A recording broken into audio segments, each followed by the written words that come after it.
Na última semana, foi publicada uma foto do técnico da seleção masculina de vôlei, Renan Dalzotto, junto ao vice-presidente da Confederação Brasileira de Vôlei, Radamés Latari. Ambos seguravam uma camisa da seleção com o nome de Arthur Lira, recém-eleito presidente da Câmara dos Deputados. Na legenda, agradecimentos também ao presidente da entidade, Walter Pitombo Laranjeiras, conhecido como Toroca, e a um de seus filhos, Gustavo Toroca. Mas por que nomes importantes do vôlei brasileiro demonstraram apoio público à candidatura de Lira? O episódio de hoje, de número 33 do Bola na Agulha, tenta entender qual é o significado dessa postagem. Para isso, a gente vai explicar o contexto da publicação, a repercussão que ela gerou, e faremos também uma comparação com outros casos recentes envolvendo o vôlei e a política. Ainda apresentaremos um panorama da CBV, que tem sido alvo de polêmicas e denúncias desde 2014.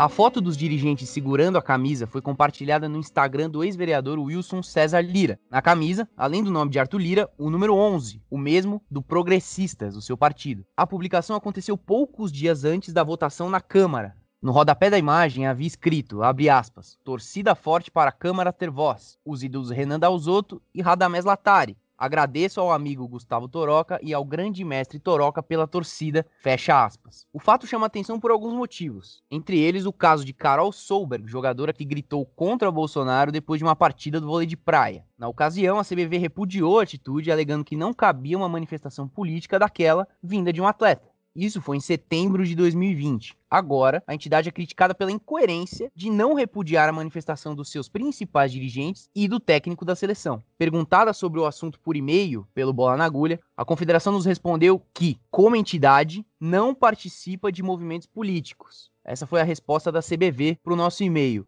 Ao UOL, a CBV foi além e disse que, abre aspas, as manifestações foram feitas em ambientes estritamente pessoais, fecha aspas, e que a camisa foi só um presente para o deputado. Depois, o Dalzotto, técnico da seleção brasileira masculina, também deu uma entrevista ao Globoesporte.com e justificou que era só uma ação de marketing sem caráter político. Ele reforçou que é costume da CBV presentear representantes políticos dessa maneira. E a Carol Solberg também se manifestou nas suas redes sociais, apontando justamente para esse tratamento diferenciado nos dois casos, o caso dela e esse caso atual. Ela alegou que teve sua liberdade de expressão cerceada pela CBV. Mas as eleições na Câmara ganharam uma proporção muito grande na imprensa, principalmente com o apoio declarado de Jair Bolsonaro à chapa de Lira. Vale lembrar que Rodrigo Maia, o antigo presidente da Câmara, teve vários conflitos com Bolsonaro. Ainda assim, segurou dezenas de pedidos de impeachment contra ele. Com Lira à frente da casa, é ainda menos provável que esses pedidos sigam adiante. Com toda a repercussão em torno dessa eleição, não tinha como essa foto de Dalzotto e de Radamés Latari passar despercebida. São pessoas importantes do vôlei brasileiro, o segundo esporte mais praticado no país, demonstrando apoio ao candidato aliado de Bolsonaro. Essa aproximação ao governo federal pode ser mera preferência política, mas tudo indica que não se resume a isso. É provável que tenha relação com o repasse do governo para entidades esportivas. O processo para receber esse dinheiro foi alterado há alguns meses e isso pode afetar drasticamente as finanças da CBV. A gente vai explicar detalhadamente essa situação, mas antes, vamos entender melhor o que é a CBV e o que tem acontecido com a confederação nos últimos anos. A Confederação Brasileira de Vôlei é uma entidade envolvida em muitas polêmicas nos últimos anos. Ela foi fundada em 1954. Antes disso, o vôlei brasileiro ficava a cargo da CBD, a Confederação Brasileira de Desportos, que também era responsável pelo futebol, por exemplo, durante o mesmo período. Inclusive estampando a camisa da seleção nos títulos das Copas do Mundo de 58, 62 e 70. Na metade da década de 70, Carlos Arthur Nussmann assumiu a frente da Confederação Brasileira de Vôlei. Com ele no comando, o esporte se popularizou e melhorou seus resultados nas duas décadas seguintes. Em 1992, veio enfim o primeiro título de Olimpíadas com a seleção masculina. Em 97, a presidência saiu das mãos de Nussmann após 22 anos, para que o dirigente pudesse assumir o COB, Comitê Olímpico Brasileiro. No seu lugar ficou Ari Graça, que deu continuidade a um processo de modernização da gestão do esporte, num modelo de empresa. A evolução da entidade, tanto em termos de conquistas quanto administrativos, foi coroada por conta dos anos de 97, 98 e 99, com o título de, abre aspas, mais bem-sucedida federação do mundo. concedido pela Federação Internacional de Vôlei. É curioso notar como a integridade e o prestígio da CBV foram completamente manchados nos últimos 20 anos. O Carlos Arthur Nussmann chegou a ser preso em 2017, acusado de compra de votos para a sede das Olimpíadas do Rio de Janeiro, em 2016. Ele acabou sendo solto depois, mas não antes de renunciar à presidência do COB. Quem também renunciou foi o sucessor do Nussmann na CBV, o Ari Graça, após denúncias do Dossiê Vôlei, que foi uma série de reportagens coordenadas pelo Lúcio de Castro, que é jornalista, e publicadas pela ESPN em 2014, que escancararam uma série de irregularidades na CBV. A principal denúncia foi na gestão do dinheiro que vinha dos patrocínios. As reportagens mostraram que as empresas que geriam essa verba de patrocínio pertenciam a dirigentes da CBV na época, e que os contratos entre o Banco do Brasil, que é a principal investidora do vôlei, e a CBV foram mediados diretamente entre as entidades, por seus presidentes Aldemir Bendini e Ari Graça. 4 anos depois, em 2018, o mesmo Lúcio de Castro publicou uma nova reportagem na agência Spotlight sobre o aumento dos repasses do Banco do Brasil à CBV durante a gestão do Bendini. O contrato de patrocínio, que vigorou entre 2012 e 2017, foi 134,5% maior do que o dos 4 anos anteriores, ou seja, mais que o dobro, e sem nenhuma explicação do porquê. A gente falou mais sobre isso no episódio 28 do Bola na Agulha, quando a gente recebeu Demetrio Vecchioli do Olhar Olímpico. A pauta era a nova polêmica da confederação naquela época, envolvendo as quadras de vôlei. Só para resumir, a confederação reformou as quadras dos torneios nacionais em uma ação de marketing para agradar o Banco do Brasil. Só que o piso era de má qualidade e começou a causar lesões nos atletas. Uma investigação do Demétrio trouxe os dados de que o valor inicial era para compra de pisos melhores que os que foram comprados. Enfim, mais uma das trapalhadas da CBV. Quem quiser ouvir um pouco mais dessa história, fica aí a dica para ouvir o nosso episódio 28, que nem faz tanto tempo, foi no comecinho de dezembro, e tem informações bem interessantes. O fato é que o dossiê Vôlei, em 2014, começou a jogar luz nesse lado obscuro da CBV. E de lá para cá, a credibilidade da entidade diminuiu drasticamente. Por mais que o site oficial da CBV não cite nenhuma dessas polêmicas em sua seção sobre a história da confederação, os últimos anos foram marcados por denúncias e envolvimento direto com a política nacional.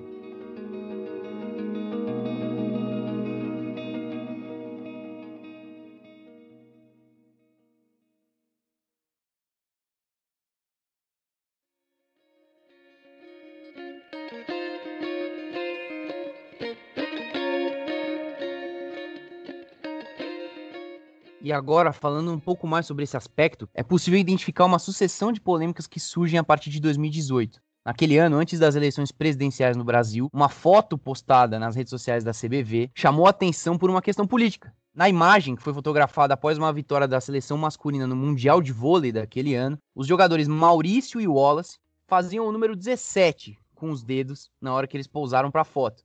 17, o número do então candidato e agora presidente Jair Bolsonaro. Não houve confirmação se de fato o número era uma alusão a Bolsonaro, e a partir daí debates surgiram. Alguns discordavam dessa hipótese e outros concordavam. Fato é que a CBV apagou a foto de suas redes sociais por conta da polêmica. Só que à época, a confederação se pronunciou de uma maneira mais branda. Afirmou que não compactuava com as manifestações políticas, porém acreditava na liberdade de expressão e que por isso não dava para controlar as redes sociais pessoais, apesar de que a foto foi postada na própria rede da CBV. Já no âmbito coletivo, a Confederação Brasileira de Vôlei prometeu tomar providências para não permitir mais esse tipo de manifestação. Só que essa mesma conduta não foi replicada no ano passado, quando o vôlei voltou a ser palco de uma manifestação política, como a gente até falou aqui. Vocês provavelmente vão lembrar do caso da Carol Solberg, a jogadora de vôlei de praia, que gritou fora Bolsonaro em uma entrevista pós-jogo para o Sport TV, no primeiro torneio que teve, depois da parada por conta da pandemia. Imediatamente após o protesto da jogadora, a CBV repudiou veementemente o ato, inclusive cogitando punir a atleta. Ela foi denunciada pelo STJD, a princípio recebeu uma advertência sem multa, mas decidiu recorrer. E na segunda instância ela conseguiu eliminar até mesmo a advertência que ela tinha recebido. O caso agitou os bastidores já polêmicos do vôlei brasileiro, e a diferença no trato das duas situações por parte da CBV foi bastante criticada. Nesse meio tempo, a Carol relatou ameaças que ela sofreu por conta do grito, e o debate acerca da política, o esporte e a liberdade de expressão voltou à tona. E aí vale lembrar também que 2020 foi um ano diferente com relação a isso por conta do crescimento das manifestações antirracistas ao redor do mundo, motivadas por assassinatos brutais, principalmente nos Estados Unidos. Foram diversos protestos no esporte e que ganharam uma proporção considerável, por exemplo, na NBA, em que chegou a ter até um boicote durante a fase final do torneio de basquete norte-americano. Até a Carta Olímpica, que proíbe manifestações religiosas ou políticas nos Jogos Olímpicos, foi colocada em xeque. Agora, em 2021, esse assunto novamente ganha as manchetes. Se havia quem dissesse que os casos dos jogadores da seleção de vôlei e o de Carol Solberg eram diferentes, porque não há comprovação do apoio a Bolsonaro a partir de uma foto, agora a justificativa é de que o posicionamento não representa a CBV. Para o técnico Renan Dalzotto, como a gente já disse, não passou de uma ação de marketing sem nenhum caráter político. E que esse tipo de presente, de entregar camisa e tudo mais, é comum para figuras políticas. Só que o Arthur Lira ainda não era o presidente da Câmara. Era mais um dos 513 deputados ali. Será que todos os outros 512 também foram agraciados com as camisas da seleção de vôlei? Ou será que os outros candidatos à presidência da Câmara foram alvos dessa ação de marketing que o Dalzotto defendeu? Enquanto esse caso ainda se desenrola, algumas outras notícias envolvendo o vôlei surgiram na última semana. A primeira diz respeito à ONG Instituto Amigos do Vôlei, idealizada pela senadora Leila do Vôlei, que está sendo alvo da Operação Tie Break, que apura irregularidades na contratação da ONG e superfaturamento. Lembrando que uma ONG é uma instituição da sociedade civil sem fins lucrativos. Além da Leila, senadora e esposa do ex-jogador Emanuel Rego, que chegou a compor a Secretaria Especial do Esporte do governo de Bolsonaro, a ex-atleta Ricarda Lima também está sendo investigada. Por fim, a última informação diz respeito à nova CEO da CBV, Adriana Berrar, que assim como Emanuel também jogou vôlei de praia, foi anunciada justamente para o lugar de Radamés Latari, que está aí na foto segurando a camisa de Arthur Lira. A Adriana será a primeira ex-atleta e a primeira mulher a ocupar o principal cargo executivo de uma confederação popular no país. Além do vôlei, só a Confederação Brasileira de Rugby tem uma mulher em cargo executivo.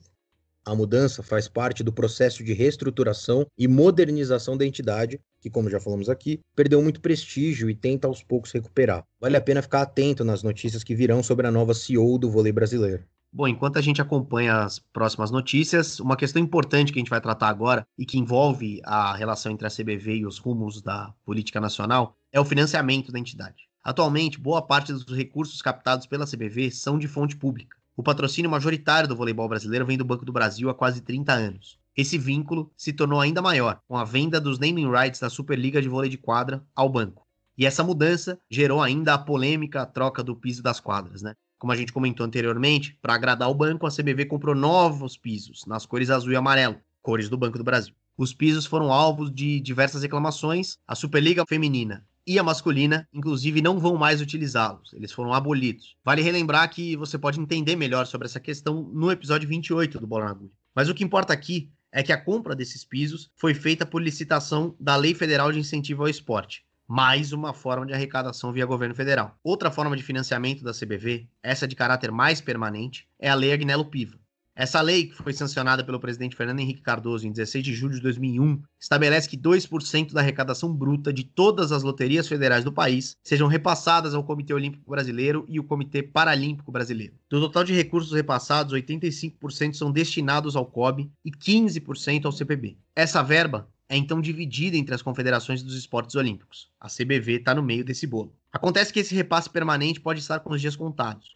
Isso porque é uma alteração de 2013 na Lei Pelé, a Lei Pelé que atualmente funciona como uma espécie de lei geral no esporte no Brasil, atinge diretamente a Confederação de Vôlei. Segundo o artigo 18A, inciso 1º da Lei Pelé, somente poderão receber recursos do governo federal as entidades esportivas cujos presidentes tenham duração máxima de mandato limitada a 4 anos, com direito a apenas uma reeleição.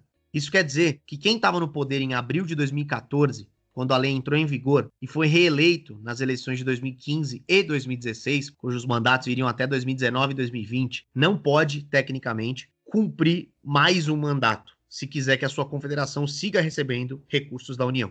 E é aí que mora o problema, né? A Confederação Brasileira de Vôlei, mesmo sabendo que poderia ser enquadrada pela Lei Pelé, reelegeu Walter Pitombo Laranjeiras, ou Toroca, para os mais íntimos. Ele vai justamente para o seu 3º mandato à frente da entidade. Sabemos que muitos desses dispositivos da lei e dos regulamentos esportivos muitas vezes são contornados, em especial calcados em boas relações políticas entre o poder público e as entidades de controle do esporte. Só que para esse caso, a sinalização da Secretaria Especial de Esporte do Ministério da Cidadania deixou claro no final do ano passado que iria cortar a repasse de verbas públicas para as confederações que reelegessem seus presidentes. Se isso se confirmar, a CBV deve deixar de receber, por exemplo, a verba da Lei Agnello Piva em breve, o que não deve acontecer sem que a CBV faça algum tipo de articulação para continuar recebendo essa verba. A gente não pode afirmar aqui que a foto de Lattari e Renan com a camisa de Arthur Lira é uma sinalização ao governo federal, muito menos que essa atitude vai trazer benefícios ou resultados positivos para a Confederação de Voleibol. Mas é certo que não se trata apenas de uma mera ação de marketing, como foi dito, por exemplo, pelo técnico da Seleção Brasileira de Vôlei.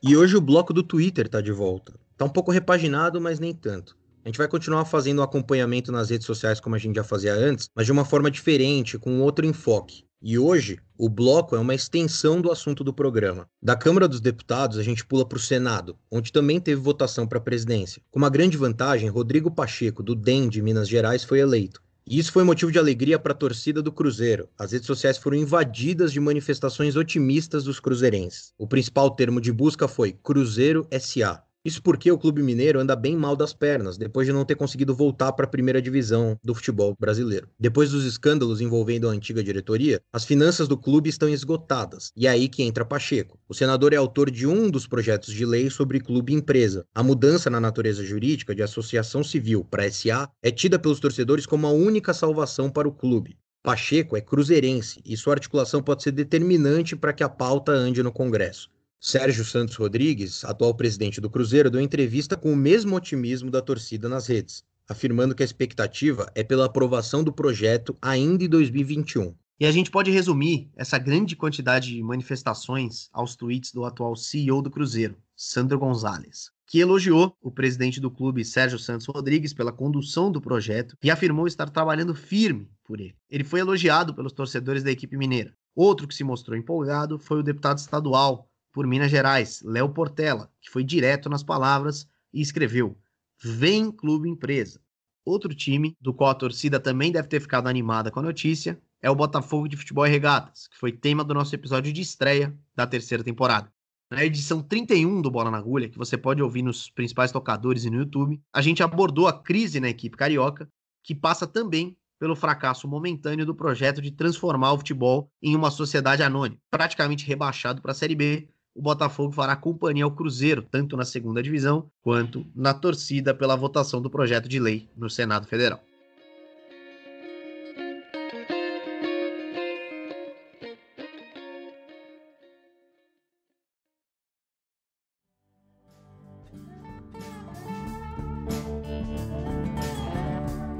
E é isso. Depois desse programa muito bem detalhado sobre a situação do vôlei brasileiro e a volta do bloco do Twitter, que também falou do mesmo assunto e ainda pode relembrar um pouco do Botafogo de Futebol e Regatas, o episódio 33 do Bola na Agulha vai ficando por aqui. Eu agradeço a audiência que pôde brilhantemente nos acompanhar ao longo dessa meia hora e agradeço também aos meus colegas /amigos Álvaro Longulo Neto e Guilherme Vefor, para quem eu passo a palavra e me despeço. Que despedida alegre, eu diria uma despedida veranil, nesse clima gostoso de calor nessa cidade de São Paulo.